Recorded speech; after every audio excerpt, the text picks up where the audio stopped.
And what have you learned from enjoying being here at the Combine? First couple days, really long. Waking up early, felt like 6 a.m. dog time at Georgia.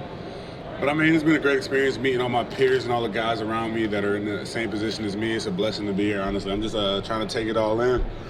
I walked into the hotel first and I looked around. I was like, man, I've been watching the Combine for so long, and now I'm really here doing it. And just, man, it's just a blessing to be here, honestly. It's a fun experience overall. As a guy who is from the state of Georgia, talk about how special it is to have so many guys that are from that state be here, but also 14 dogs as well. Yeah, I think having my teammates here is the biggest thing. We're missing a few of them, man. Dan Jackson got snubbed. Chaz Chambliss, Benny Rossick, they all should be here. They deserve to be here, honestly. But, man, being here with all my teammates is a blessing, man. It just really shows what goes into going to Georgia. And the fact that we got 14 players here, that's one of the most from any school in the country. And it's just showing the development, the culture that we have at Georgia. I think the last 3-4 years we've had 10-plus guys at the Combine. So, I mean, it's good to see everybody. And then guys it's guys like Cal Kennard that I went to elementary school with that are here. And it's actually insane. We're coming from second grade to being at the Combine with the guy. This is awesome to be here. Guys like Sam Brown from Savannah, Georgia, too, man. It's actually good to see everybody's faces. How cool is it? A lot of guys talk about different states have the best football, but obviously being from the state of Georgia, talk about the talent that's enriched in that state. Man, there's so much talent in the state of Georgia, especially down by the water in Savannah, man. I don't know, there's something in the water. It's athletes everywhere, such as like Flau'jae Johnson at LSU, me, Sam Brown, Cal Kennard, as I said, people like old guys, Demetrius Robinson, Darius Slade from Brunswick. I mean, I think Georgia has the best talent when it comes to football. You just got to go get it, man. It's a lot of guys tucked off in places that you don't even know about that are just super talented, especially in South Georgia. The number one pick, Trayvon Walker. It's everywhere in Georgia, man. You gotta go find them. People gotta take the time to go look. There's a lot of athletes. Last thing, man. Obviously, being a home state guy, what does it feel like to get a chance to play for the home team and the Falcons? If they take me, man, it'll be a blessing. It'll be a blessing if they come take me, man. I'll be close to home, man. I probably won't live in Atlanta. I'll probably live in Flowery Branch, but it'll be a blessing to go play for the Falcons. Have you met with the Tampa Bay Buccaneers? I think so, yeah. Is that a formal or informal? Informal interview. They just put me on some pen and paper, saw me draw up some plays. You know, I got it all up here. Yeah. You working out and everything this week? Yes, I'm doing everything. What's your number one goal? My number one goal is just to perform and show why I'm one of the best D tackles in the country. That's honestly my number one goal. I know, like some people talk about how my play was inconsistent, but when you put all my best plays on it, it's up there with the best guys that are here, and it's probably better than most of the guys that are here. So I'm just trying to show that I'm a super athletic D tackle for this size, and I'm one of the best D tackles in the country. How did Georgia prepare you for this moment? How did Georgia prepare me, man? Georgia prepared me just by just the physicality aspect of going through something so hard. Like I came in with probably 14 guys at Georgia, and I think only 5 of us made it through. So that's the biggest thing. It's hard at Georgia. If you can last at Georgia, you can last anywhere. They build a culture of winning. They build a culture of men. And I mean, it's really hard. And if you can make it through that, you can make it through anything. It's not a lot of stuff that can break me just because I made it through Georgia. I had a coach like Kirby Smart who always confronted and demanded excellence from everybody. And that's what you need in the NFL, somebody who doesn't get mad at hard coaching and having a hard culture around them. But Georgia prepared me for everything. Speaking of the hot mic and Kirby, how many times were you on it, and you have any good stories you can share with us? I was on it at least once a day, man. Once a day. And he can be 100 yards away, and you're going to hear your name get called. And I think he has eyes on the backside of his head, everywhere on his head. But I'm not going to share some of the best moments because I don't think I can talk like that up here. But the hot mic is everybody gets their fair share of the hot mic. Mine wasn't worse than some of the things I've heard from the hot mic. And finally, you were pretty vocal about trying to get Dan here. Yeah. What about him? What is everybody missing and not seeing? What about Dan? Dan Jackson has better stats than the majority of the safeties here. He was a 4-year starter on the best defense in the country. He single-handedly won the game for us against Georgia Tech.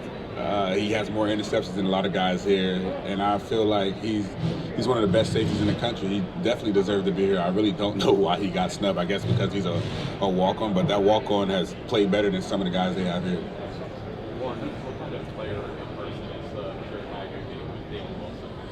A dog. They have him as probably the best transfer in the transfer portal.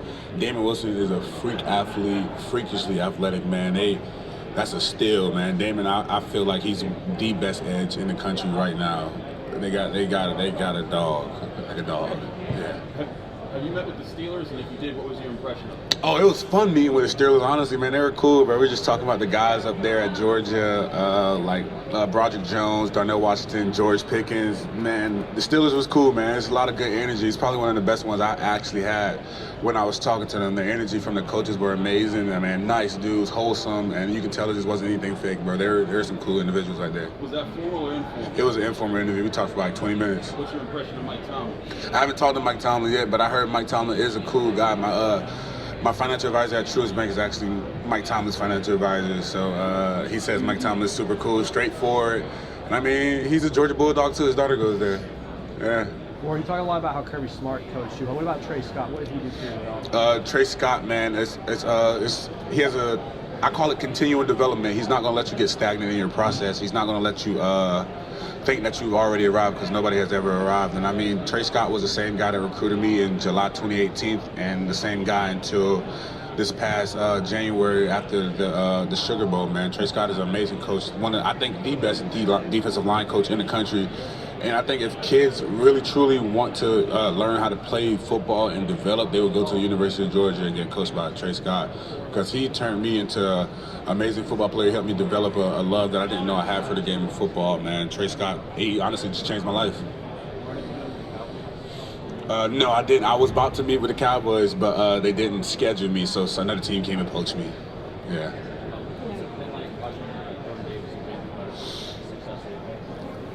It's just been everything I expected. I knew Jalen Carter was one of the best D tackles I've ever seen play football. So, I mean, you see what he's doing, the best D tackle in the league. Jordan Davis, he's one of the best D tackles in the league. So, like, I don't know how teams let Jalen Carter fall to the 9th pick. I bet they're regretting it now. But, I mean, yeah, Georgia Bulldogs, man. You see what the Georgia Bulldogs are doing in the NFL. They're dominating. So I think teams shouldn't look past drafting the Bulldog, because nobody comes from a culture that we come from. Every NFL scout knows that Georgia has the hardest practices in the country, and our coaches demand the most from us at all times. Or who are some of the younger defensive linemen on Georgia's team that people will be talking about next year and years to come? Some of the younger defensive linemen, Jordan Hall, he had a down year just due to some injuries, but Jordan Hall is a tough guy. He's one of the vocal leaders on the team right now. Christian Miller. Christian Miller's a great player, man. Just got the twitchiness and is supposed to be one of the best. And I think who I think is going to really take over for the Georgia Bulldogs, like this upcoming season that people aren't seeing coming, is Elijah Griffin, the freshman coming in.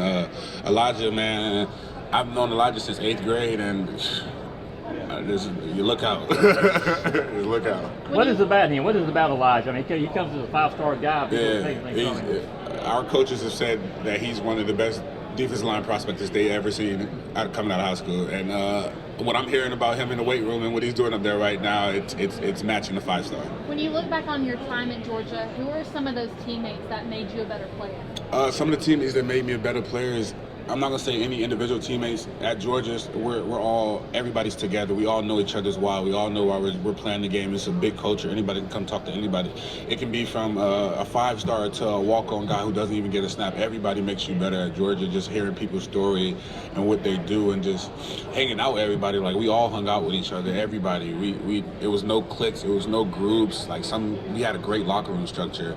So I mean, it's not just one teammate. I think overall Georgia made me who I am, and just having all my guys with me. Can you at least tell us who is the best Georgia player that you played against in practice? Probably George Pickens.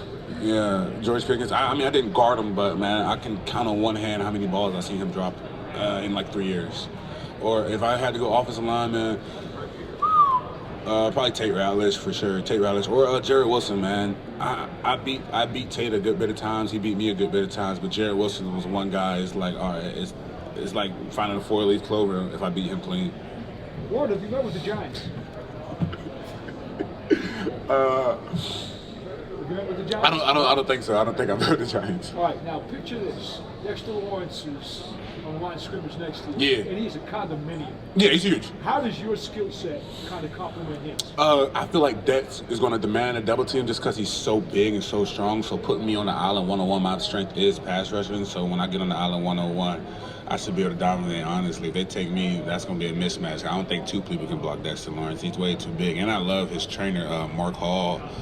His trainer is really good. I hope to be able to get to work with him one day and develop as a D lineman with Dexter, Clean Farrell, Christian Wilkins. A lot of those guys all from Clemson work out together. But yeah, man, Dexter Lawrence. I've been watching his development through his trainer's Instagram account, so I understand the work he has put in because I see what they do. Because his trainer posts a lot of stuff they do, but I see all the work they put in, and it's definitely paid off. And Warren, if there's one game, one moment, show team about you know what that would be? Say one game? Probably a SC championship against Texas because guys are coming in saying that Texas had the best offensive line in the country, and if you see a player dominate against the quote-unquote best offensive line, and you see some of the other top guys that are on other teams get beat by the best quote-unquote top offensive line, that should tell you all you need to know about a player. Just compare the two films, honestly. Thank you, Warren. Appreciate you. Thank y'all.